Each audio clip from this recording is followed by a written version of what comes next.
사람 많은 데서 설교를 많이 안 해봐서 굉장히 어색합니다. 네, 막 뒤에 얼굴도 나오나요?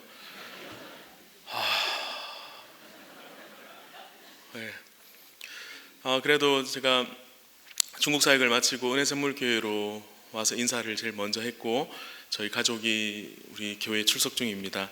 그래서 낯설지는 않습니다. 마치 저희 이제 편안한 교회 같긴 합니다. 잠시 기도하겠습니다. 살아계신 하나님 아버지, 이 시간 우리에게 말씀 주시니 감사합니다. 성령님께서 조명하여 주셔서 전하는 자나 듣는 자나 하나님 은혜 가운데 거하게 하옵소서. 감사드리며 예수님 이름으로 기도합니다. 아멘. 일부 예배 때 시간이 너무 짧아서 막 힘들더라고요. 내년부터 예배 순서 바뀌는 게 참 좋은 것 같습니다. 그래도 2부는 조금 여유가 있네요. 여러분, 지금 살고 계신 집에 만족하십니까? 대답 잘 하셔야 됩니다. 지금 살고 계신 집에 만족하십니까? 혹시 더 크고 좋은 집이 필요하십니까? 네. 저는 결혼 11년 차인데 지금 8번째 집에 살고 있습니다. 저를 포함하며 대부분의 사람들은 사실 더 좋은 집에 살기를, 크고 좋은 집에 살기를 꿈꿀 것입니다. 일단 제가 훈훈하게 축복하면서 설교를 시작해 보겠습니다. 이 자리에 계신 모든 분들이 안전하고 청결하고 편리하고 좋은 집에서 건강하게 사시기를 축복합니다. 무엇보다 가정의 주인이신 삼위 하나님과 더불어 참 평안과 기쁨과 감사가 넘치는 가정 되시기를 축복합니다. 축복한 대로 모두가 이렇게 되면 참 좋겠지만요, 현실은 만만치가 않습니다. 많은 이들이 집 때문에 고생을 합니다. 형편에 맞는 집을 찾아서, 또 때가 되었는데 전월세가 올라서 자의반 타의반으로 이사를 여러 번 하기도 합니다. 대출을 받아서 집을 장만을 했는데 화장실만 내 거고 나머지는 다 은행집인 분들도 굉장히 많이 계실 겁니다. 어떤 사람은 그마저도 없어서 고시원, 찜질방, 여관, 여인숙, PC방 요즘 많이 갑니다. 컨테이너, 비닐하우스, 텐트, 다리밑 등에서 생활을 하고 있습니다. 여전히 이렇게 사는 분들이 굉장히 많이 있습니다. 사랑마루가 돕는 분들은 사실 대부분 이런 상황에 있는 분들이죠. 한편 어떤 사람은 어떻습니까? 여러 채의 집을 소유하고 있고 집으로 돈을 벌기도 합니다. 신축 건물 광고에는 대놓고 투자라는 이름이 등장을 하고 있고 그걸 당연히 여깁니다. 건물주가 장래 희망이라는 학생들도 있습니다. 우리 사회의 집은 주요 재산이고 주요 재산 증식의 방법이기도 하죠. 제가 놀랍게도 결혼 후에 그 집을 가질 뻔한 적이 있습니다. 가질 뻔했습니다. 신혼집이 대구에 이제 30년 된 17평 아파트를 전세 3천짜리를 얻었습니다. 전도사 때 돈이 없어서 양가에서 1,500만 원을 빌려가지고 얻었습니다. 낡은 아파트다 보니까 바람이 숭숭 들어왔습니다. 곧 첫째 아이가 태어났는데 장인 장모님이 바로 근처에 계셨거든요. 그래서 걱정을 하셔서 더 돈을 보태줄 테니까 더 좋은 집으로 이사가라고 이야기를 하셨습니다. 그때 제가 입이 방정이지 신학대학원 1학년 때 너무 믿음이 좋아가지고 이렇게 말했습니다. 어머님, 아버님, 저는 목사 후보생입니다. 저는 지금 사는 집에 만족합니다. 신학대학원을 졸업하고 교회 전임사역자가 되면 사택이 제공될 것 같습니다. 저는 또한 부모님의 도움을 받고 혹은 은행의 대출을 받아서 사는 것이, 더 좋은 집에 사는 것이 불편합니다.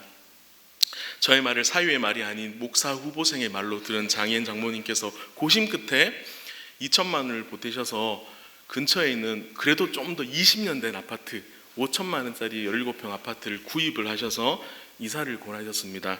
마지못해서 장인어른 명의의 5천만 원 아파트에 살게 된 거죠. 2년 후에 서울로 사역지를 옮기게 되었습니다. 장인 장모님이 이렇게 말씀하셨습니다. 자네 성격에 명의 이전을 할 것 같진 않고 이 집을 그대로 둘 테니 월세를 받아서 생계비에 보태게라고 말씀하셨습니다. 사례를 그때 80만 원 받았거든요. 이제 둘째가 막 태어나는데 제가 믿음이 참 좋아서 이렇게 말했습니다. 아버님, 어머님, 저는 그리스도인이 집으로 돈을 버는 것을 반대합니다. 더구나 저는 사역자니까 교회 공급을 통해서 형편대로 사는 것이 맞다고 생각합니다.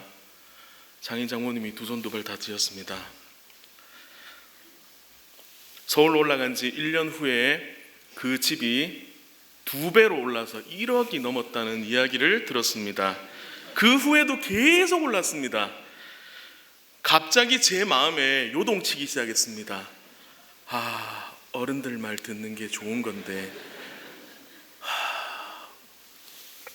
이런 생각이 들었습니다. 사람이 참 별 수 없습니다. 저의 신념이 이렇게 쉽게 흔들릴 줄은 저도 몰랐습니다. 그리스도인이 어떻게 사는 게 맞을까요? 사실 성경에는 답을 주고 있습니다. 레위기 25장 23절 말씀에 이렇게 기록하고 있습니다. 땅을 아주 팔지는 못한다. 땅은 나의 것이다. 너희는 다만 나그네이며 나에게 와서 사는 임시 거주자일 뿐이다. 이 말씀이 사실 정답입니다. 모든 것이 하나님의 것입니다. 우리의 것은 없습니다. 우리는 다만 이 땅 가운데 나그네로 와서 주어진 평생 가운데 살다가 빈손으로 하나님께로 갈 사람일 뿐입니다. 어리석게도 이 땅이 전부인 것처럼 점점 우리의 집을 넓혀 나가고 과도한 부를 쌓는 것, 그것이 마치 하나님의 복인 것처럼 이야기하는 것에 대해서 우리는 고민해 봐야 할 것입니다. 오늘은 야곱의 예를 들어서 또 성경 전체를 한번 짧게 조명해 보면서 이 지배의 관점에서 하나님 나라를 생각해 보고자 합니다. 오늘 본문은 무슨 내용입니까? 야곱이 베델로 가서 제단을 쌓는 장면이죠. 온 가족이 이방 신상을 버리고 정결하게 하고 이방의 옷을 버리고 하나님께로 나아가는 장면입니다. 굉장히 은혜로운 말씀입니다. 그런데 야곱이 이 장면까지, 오늘 본문까지 오는 데는 생각보다 많은 세월이 걸렸습니다. 오늘 본문을 좀 더 폭넓게 이해하기 위해서 창세기 앞부분부터 한번 살펴보겠습니다. 마지막은 요한계시록까지 입니다. 사람 많은 데서 자주 설교할 기회가 없기 때문에 할 말을 다 하려고 준비를 했습니다. 하나님 앞에 죄를 범한 아담과 하와가 어떻게 됐습니까? 에덴의 동산에서 쫓겨났습니다. 동산의 동쪽에는 천사들과 두루 돌아가는 빙빙 도는 불칼을 두셔서 아담과 하와가 동쪽으로 들어갈 수 없게, 다시 에덴의 동산으로 들어갈 수 없게 만드셨습니다. 그들에게서 태어난 가인이 아벨을 죽입니다. 창세기 4장 16절에 보면 가인은 여호와를 떠나 에덴의 동쪽으로 쫓겨납니다. 소설과 영화로 나온 에덴의 동쪽이 바로 여기서 나온 말이죠. 아담과 가인의 차이가 무엇입니까? 얼핏 보면 비슷한 것 같습니다. 근데 잘 한번 살펴보면요, 창세기 2장 8절 말씀에 보면 하나님이 동쪽에 있는 에덴의 동산을 일구시고라고 나옵니다. 에덴 동산이라는 것이 한 덩어리가 아니라 하나님께서 동쪽에 있는 에덴이라는 지역의 동산을 만드신 겁니다. 그래서 아담은 어디서 쫓겨났다고 나옵니까? 동산에서 쫓겨났다고 이야기를 하고 있죠. 그러면 여전히 어디에 있습니까?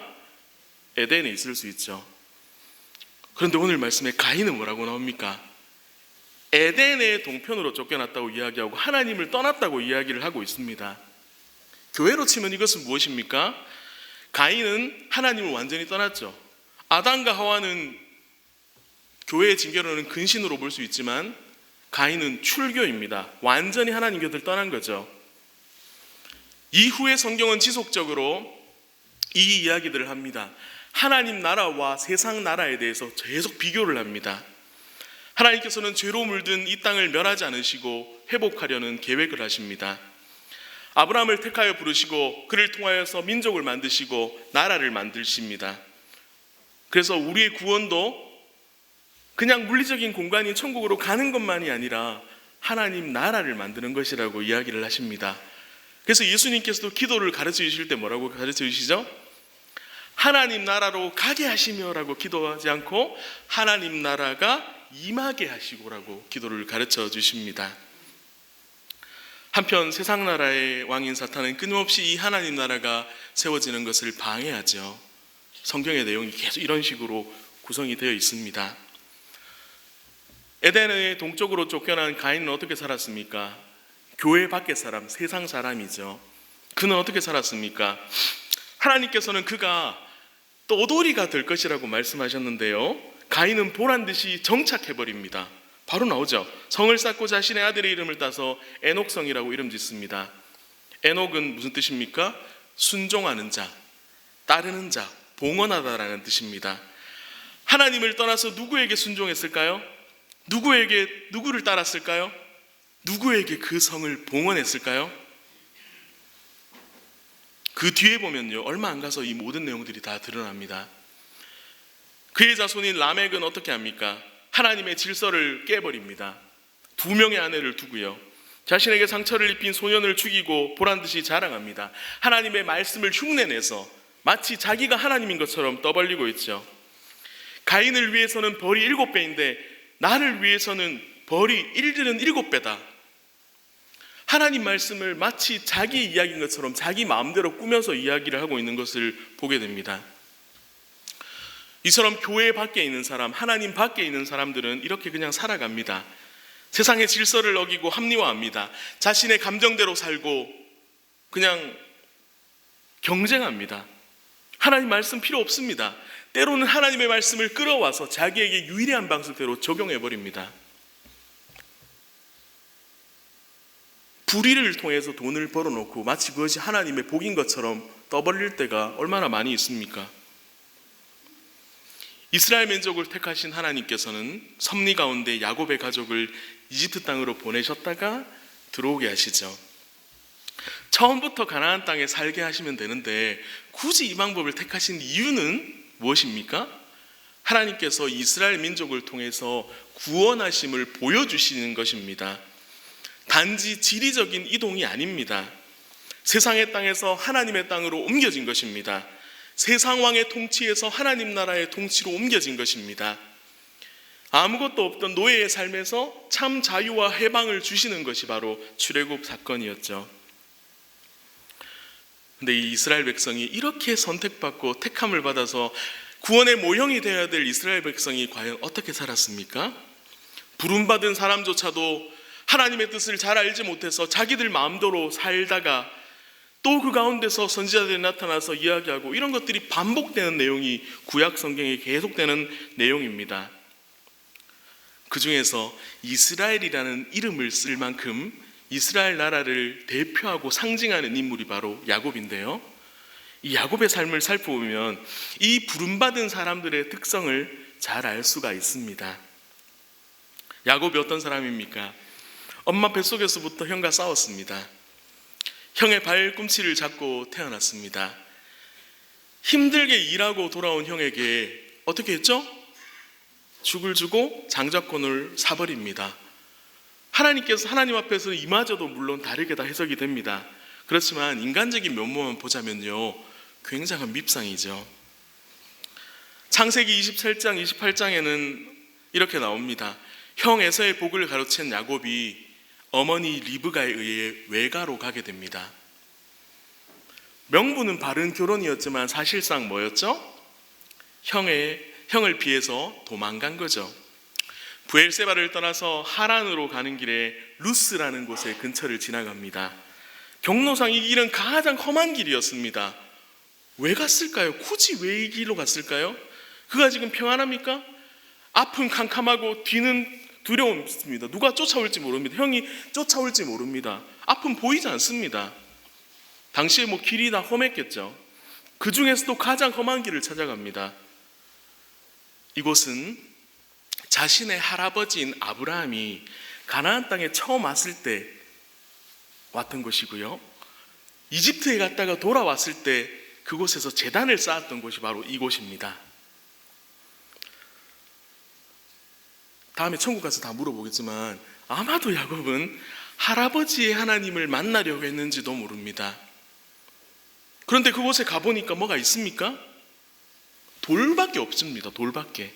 그래서 어떻게 하죠? 야곱이 그곳에서 노숙을 하면서, 성경 최초의 노숙인이죠, 하늘로 올라가는 돌베개를 베고 잠을 자는데 꿈을 꿉니다. 하늘로 올라가는 사다리가 있고 천사들이 오르락 내리락 하고 맨 위에 하나님께서 놀라운 말씀을 하고 계십니다. 뭐라고 말씀하시면, 우리도 이 말씀 들으면 좋을 겁니다. 이렇게 말씀하십니다. 너와 자신에게 땅을 주겠다. 너무 좋다. 땅 주시면 전원주택 지어가지고 살아야지. 저도 모르게 본심이, 자손이 많아지게 해주겠다. 이 말씀도 참 좋죠. 요즘은 안 나으려고 하지만, 세상 사람들 복을 주겠다, 이렇게 말씀하십니다. 세상 사람들이 다 좋아하는 말씀입니다.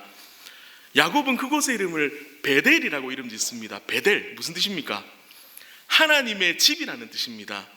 돌무더기밖에 없는데 하나님의 은혜가 임하니까 여기가 하나님의 집입니다 라고 고백하는 겁니다. 그래서 이 은혜 받은 야곱도 이렇게 하나님께 약속합니다. 이 약속을 잘 기억해 두십시오. 나중에 이 약속대로 살았는지를 점검해 봅시다. 야곱이 이렇게 서원합니다. 하나님, 저와 함께 해주시고, 두 번째, 저의 가는 길을 지켜주시고, 제가 입을 것 먹을 것을 주시고 안전하게 아버지 집으로 돌아가게 해주시면 하나님은 저의 하나님이 될 것입니다. 이런 서약을 하게 됩니다. 사실 이 기도가 거창한 기도입니까? 아니죠. 우리 일반적으로 드리는 기도입니다. 소박합니다. 그리고 이 야곱에게는 분명한 목표가 있습니다. 뭐죠? 빨리 배우자를 만나서 돌아가면 됩니다. 야곱이 이 약속대로 살았습니까? 우리 잘 알다시피 야곱은 이후의 시간 엄청 돌아가게 됩니다. 물론 외삼촌에게 결혼 사기를 당하기도 했죠. 14년간 아내를 얻기 위해서 노동을 당하게 됩니다. 이제 비록 오래 걸렸지만 목표를 달성했습니다. 이제 어떻게 해야 되죠? 돌아가야죠, 빨리. 하나님이 지켜주시고 하니까 이제 입을 것 입고 먹을 것 먹고 생겼으니까 돌아가야죠. 그런데도 안 갑니다. 다시 6년간 일합니다. 요거까지는 우리 상식적으로 이해할 수 있습니다. 왜냐하면 가족들을 먹여 살려야 되니까 재산을 만드는 것까지도 우리 이해할 수 있을 것 같습니다. 결국 20년 만에 돌아갑니다. 그런데 순탄치 않습니다. 야반 도주를 합니다. 멀리서 이제 결국 이 소식을 들은 장인어른이자 외삼촌이 쫓아와서 막말을 뱉어놓고요. 이런 사건들이 성경에 다 기록되어 있죠. 다행히 원만하게 화해를 하게 됩니다. 이제 무슨 문제가 남았죠? 20년 묵은 형과의 문제가 남아 있습니다. 이 야곱이 이제 이동을 합니다. 길을 가는데 천사를 만납니다. 야곱이 그것을 마하나임이라고 이름 짓습니다. 이거 굉장히 이름을 잘 지어요. 마하나임은 두 개의 진영이라는 뜻입니다. 하나님께서 양쪽으로 이 군대를 통해 완전히 보호하신다는 뜻입니다. 목적을 완전히 달성했죠. 재산도 있고 아내도 얻었고 하나님이 보호해 주시고 이제는 가면 됩니다. 그런데 야곱은 이 장면에서 매우 인간적인 준비를 하고 있습니다. 창세기 32장 7절 말씀에 야곱이 형 에서가 400명을 데리고 온다는 소식을 듣고 매우 두려워합니다. 불안해합니다. 그래서 몇 단계를 걸쳐서 작전을 짭니다. 1단계는 선발대를 파견합니다. 형을 만나면 3가지 말을 하게 합니다. 첫 번째는 야곱은 아직 외삼촌 집에 있다. 맞습니까? 틀립니까? 거짓말이잖아요. 두 번째, 야곱은 돈이 많다. 이건 맞습니까? 요건 맞지만요, 매우 인간적이잖아요. 세 번째, 야곱 좀 봐달라. 너무 인간적이잖아요. 아니, 택함을 받은 사람이, 하나님이 보호하시는 사람이 어떻게 이런 식으로 작전을 짭니까? 그러면서도 불안해하고 답답해합니다. 2단계, 가면 갈수록 가관입니다. 제가 야곱 설교를 자주 해서 다음에 천국 가면 약간 뭐라고 할 수도 모르겠는데, 괜찮습니다. 2단계는 양, 소, 낙타를 2그룹으로 나눕니다. 이 상황에서도 재산을 깨알같이 생깁니다. 3단계 기도를 하는데요, 이 기도의 내용이 약간 오락가락 매우 감정적입니다. 이런 내용입니다. 제가 풀어서 보니까 이런 내용이에요. 하나님, 고향으로 돌아가면 은혜 베풀어 주신다고 하셨잖아요. 하나님, 제가 지팡이 하나 가지고 나왔는데 이렇게 재산을 많이 주셨잖아요. 하나님, 그런데 형이 저와 가족들을 죽일까 봐 무서워요. 살려주세요.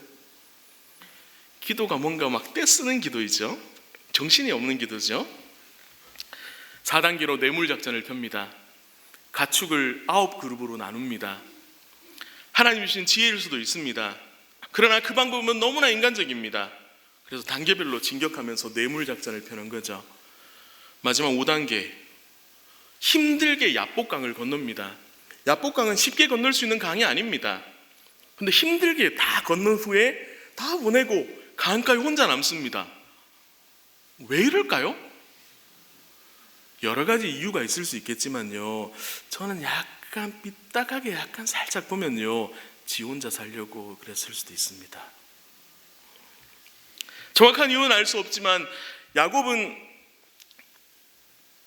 모든 방법을 동원해도, 인간적인 방법을 다 동원했는데 더 이상 방법이 없으니까 생각할 시간이 필요했는지도 모릅니다. 우리의 모습과 참 비슷하죠.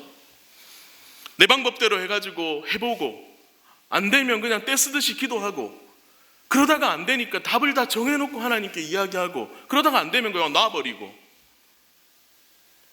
야곱이 홀로 야복 강가에 남습니다. 어떤 이가 나타나서 야곱을 붙잡고 씨름을 합니다. 주일학교도 이 설교 많이 들었는데요, 우리도 야곱처럼 포기하지 말고 기도해요, 이런 설교를 많이 들었거든요. 틀렸습니다. 이 내용이 아닙니다. 야곱이 붙잡은 게 아닙니다. 어떤 사람이 나타나서 붙잡았습니다. 이 말은 껴안다, 포옹하다라는 의미가 있는데요, 그 사람이 와서 붙잡은 겁니다. 이 야곱이라는 사람이 뭐 말해도 안 듣고 군대를 보여줘도 안 믿으니까 답답하신 하나님께서 내려와서도 붙잡는 거예요. 요즘 젊은 사람들 쓰는 속어로 이 내용을 저는 멱살 잡고 하드캐리라고 생각을 해봅니다. 방법이 없으니까 이러면 멱살을 잡고 끌고 가시는 거예요. 야곱은 그래도 버팁니다. 참 독하죠. 하나님께서 치시죠, 그를. 그래서 장애가 생기게 됩니다. 야곱은 이제서야 이분이 하나님임을 알게 됩니다. 이제 하나님을 붙잡고 저에게 복 주시지 않으면 안 보낼 겁니다 라고 이야기를 합니다. 하나님께서 이때 이스라엘이라는 새 이름을 주십니다. 야곱에게 일부러 져주시고 원하는 것을 들어주시려고 합니다. 이스라엘, 하나님과 더불어 싸우다라는 뜻이죠. 이 하나님의 이 얼굴, 그래서 이때 이름을 또 분이엘이라고 이름을 짓죠. 참 이름 잘 짓는 분인데요, 이 하나님의 얼굴은 어떤 모습입니까? 이 야곱 한 명을 변화시키기 위해서 정말 땀을 흘리며 애쓰는 그 하나님의 얼굴입니다. 이 하나님께서 우리에게도 찾아오시죠. 베드로후서 3장 9절 말씀, 너희를 위하여 오래 참으시며 아무도 멸망하지 않고 모두 회개에 이르기를 원하시느니라. 우리에게 이렇게 다가오시는 하나님의 얼굴을 기억하시기 바랍니다. 이 사건 이후에 야곱은 형 에사와 화해하게 됩니다. 이제 어떻게 해야 됩니까? 이제는 돌아가야죠. 진짜 돌아가야죠. 그런데 어떻게 합니까? 야곱은 돌아가지 않습니다. 멀지 않은 곳 숲곳에서 살다가, 집을 지어 살다가 가나안 땅 세겜성에 이르러 땅을 사서 우물을 파고 정착해 버립니다. 여기 한 10년을 거주합니다. 물론 세겜도 가나안 땅의 일부이긴 합니다. 그러나 바른 목적지는 아니죠. 베델에서는 분명히 그가 아버지 집으로 돌아가는 것을 목표로 했습니다. 그런데 돌아가지 않은 이후에 이 땅에 10년간 살면서 어떤 일을 겪습니까? 이것이 하나님이 기뻐하지 않는 것이라는 것을 뒤의 사건을 통해 잘 알 수 있습니다. 세겜에서 딸 디나가 히위 족속 하몰의 아들 세겜에게 안 좋은 일을 당하고 납치 영유당하게 되죠. 그의 아들들이 잘못된 방법으로 복수하게 되죠. 이 상황에서도 야곱은 다른 사람들이 와서 자기를 칠까 봐 두려워합니다. 아니, 분이엘에서 그렇게도 하나님을 체험하고 만났음에도 불구하고 여전히 인간적인 면모를 이렇게 보이고 있습니다. 이런 야곱에게 하나님께서 드디어 나타나셔서 말씀하시는 본문이 오늘 말씀입니다. 그래서 오늘 말씀은 그냥 힘없이 야곱아 일어나서 베델로 올라가자, 서울말 되게 잘하죠? 이렇게 말씀하신 내용이 아닙니다. 지금까지 야곱에게 가진 방법을 동원해서 다 이야기했는데도 안 믿으니까, 안 들으니까 하나님께서 나타나셔서 대놓고 있는 그대로 직설적으로 이야기하시는 내용이 오늘 말씀입니다. 야곱아, 너 이제 정말 이제는 일어나서 베델로 올라가서 거기 살아야 된다. 너 이제 가야 돼 라고 말씀하시는 본문이 오늘 말씀입니다. 이것은 지형적인 땅만을 이야기하는 것이 아닙니다. 하나님의 집에 거하라는 영적인 의미입니다. 결국 35장 2절에는 그것을 보여주죠. 모든 신상을 버리고 몸을 정결히 하고 옷을 바꿔 입습니다. 드디어 야곱이 결단하고 그곳으로 갑니다. 그리고 그곳에 가서 제단을 쌓고 그곳을 엘베델이라고 이름 짓습니다. 엘베델은 무슨 뜻입니까? 하나님의 집의 하나님이라는 뜻이죠. 다르게 표현하면요, 하나님은 베델에 계신다는 뜻입니다. 몇 번이나 다양한 방식으로 알려주시고 신호를 주시고 했는데도 불구하고, 치기까지 하셨는데도 불구하고 실천하지 않는 야곱이 베델로 올라가서 이야기를 합니다. 이 엘베델은 새로운 베델이 아닙니다. 이미 30년 전에 하나님을 만났던 바로 그곳입니다.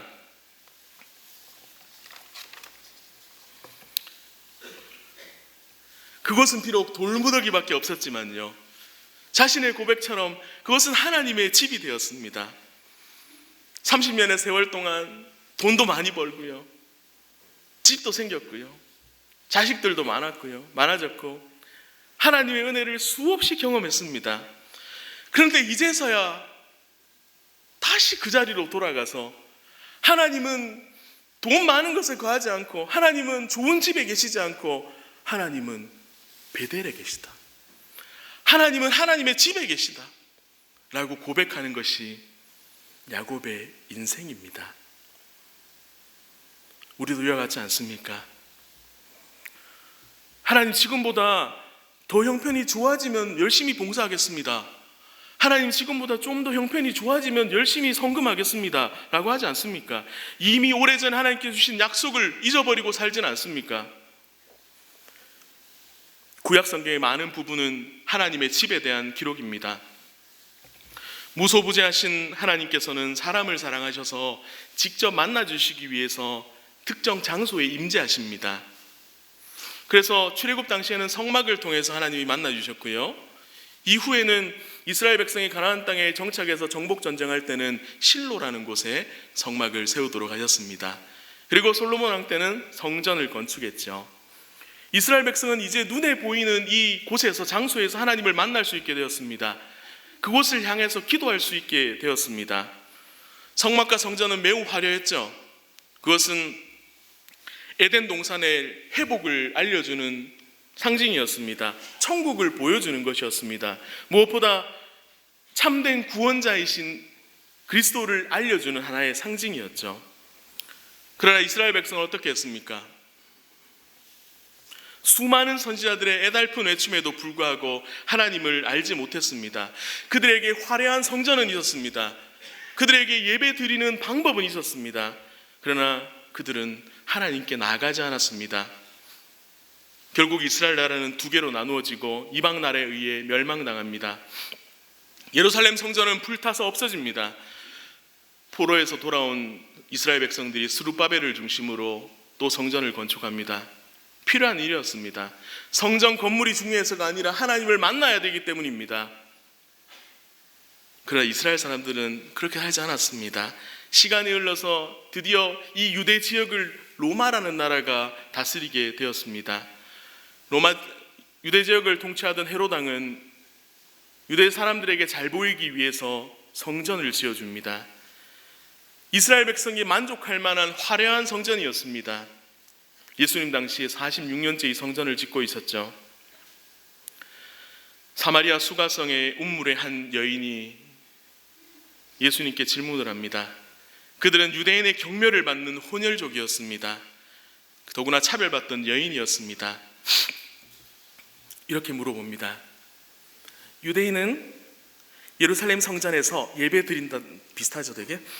예루살렘 성전에서 예배 드린다던데 우리 사마리아인들은 어디서 예배를 드려야 하나요? 이 질문에 대해서 예수님께서는 충격적인 답을 주십니다. 예루살렘도 아니고 이 산도 아니고 바로 지금이 예배할 때다. 이스라엘 백성들은요, 그 크고 화려한 성전에서 예배드리고 그곳을 향해서 기도하는 것을 신앙으로 생각했는데, 눈에 보이는 것이 하나님의 복이라고 생각했는데 예수님이 아니다라고 말씀하시는 거예요. 심지어 더 충격적인 말씀을 하십니다.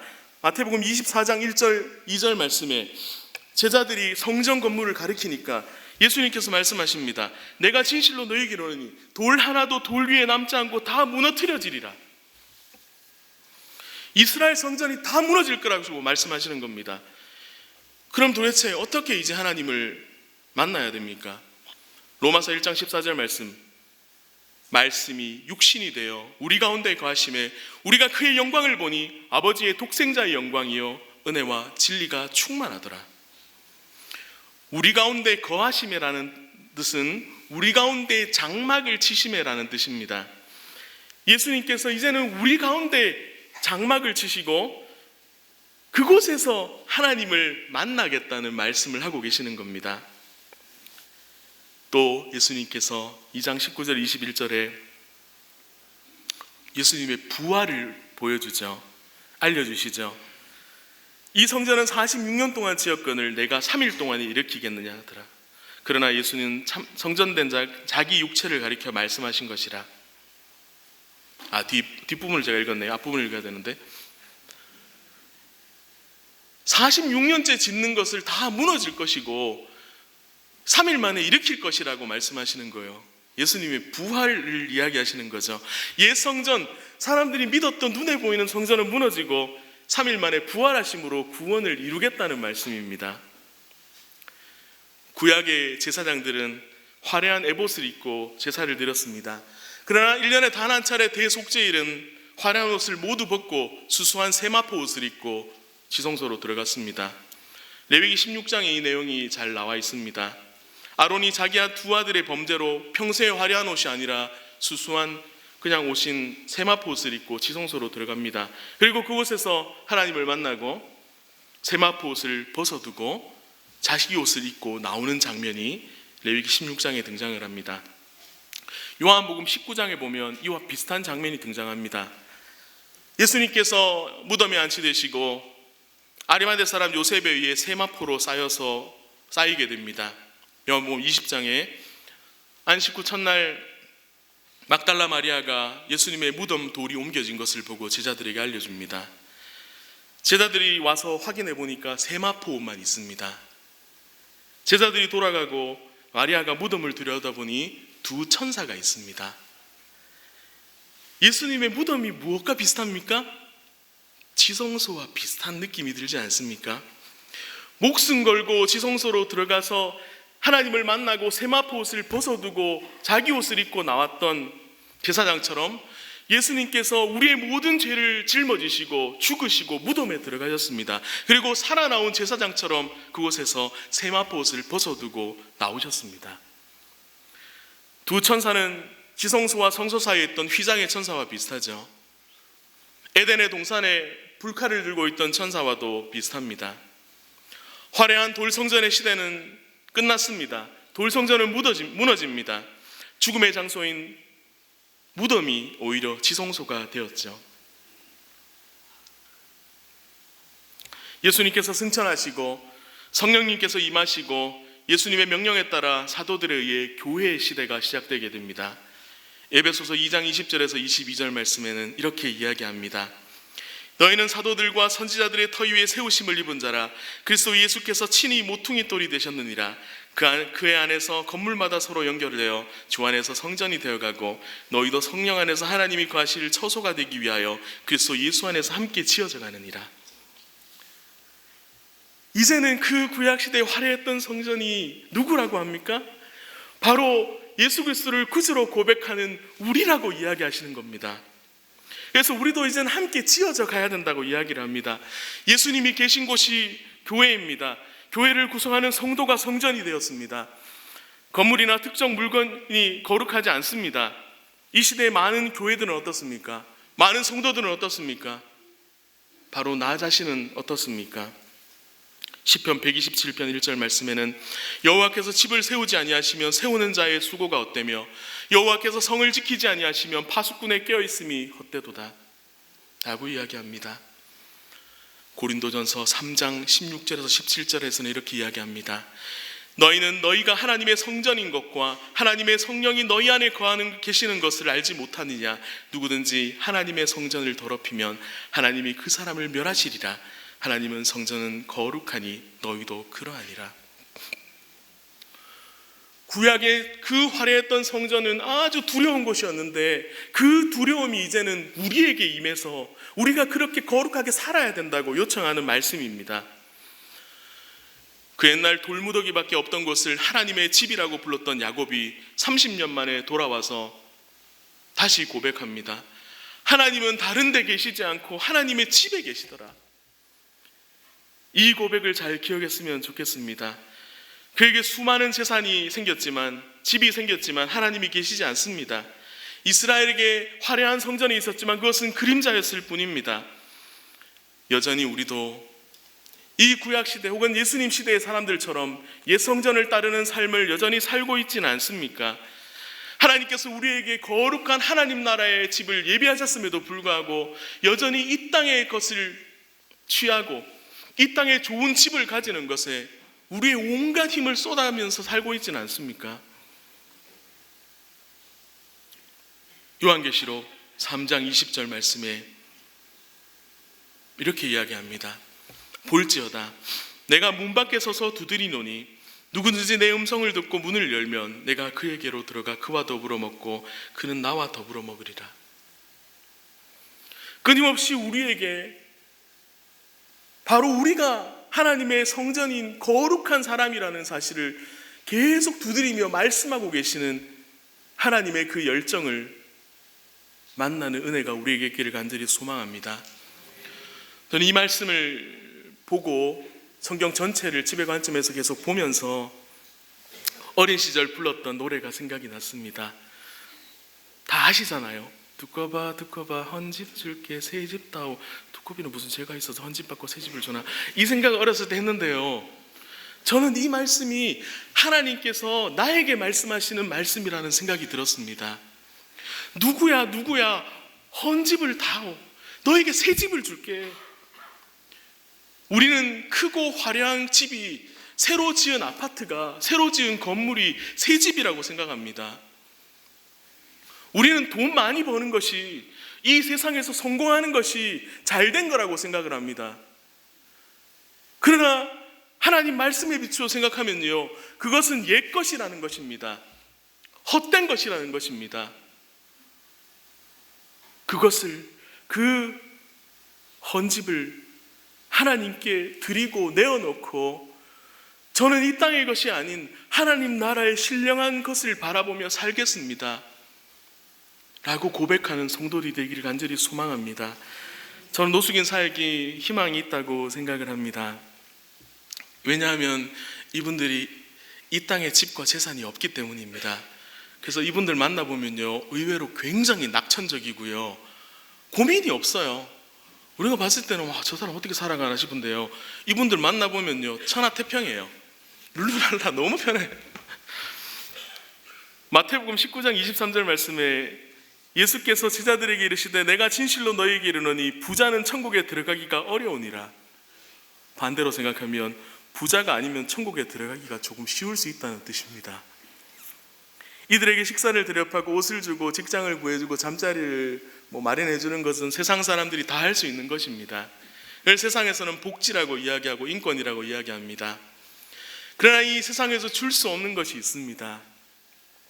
이분들에게 참된 집을 알려주는 것입니다. 참된 집은 이 세상에서 인정하는 그런 집이 아니라 이것도 어차피 낡아 빠진 옛집이 될 것이다.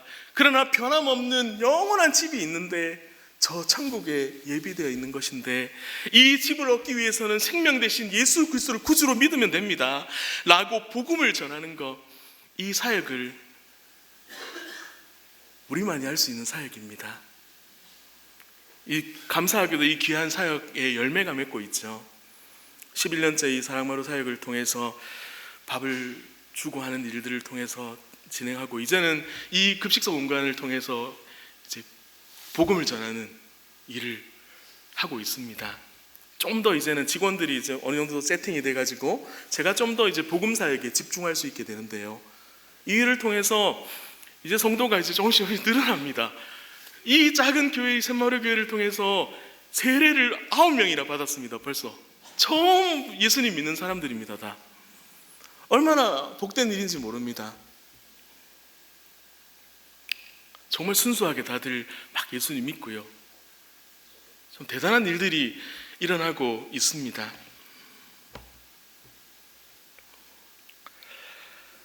우리가 가진 것이 많아서 오히려 하나님 나라의 복음을 누리지 못하고 심령의 가난함을 맛보지 못하는지는 않는지 돌아봅시다.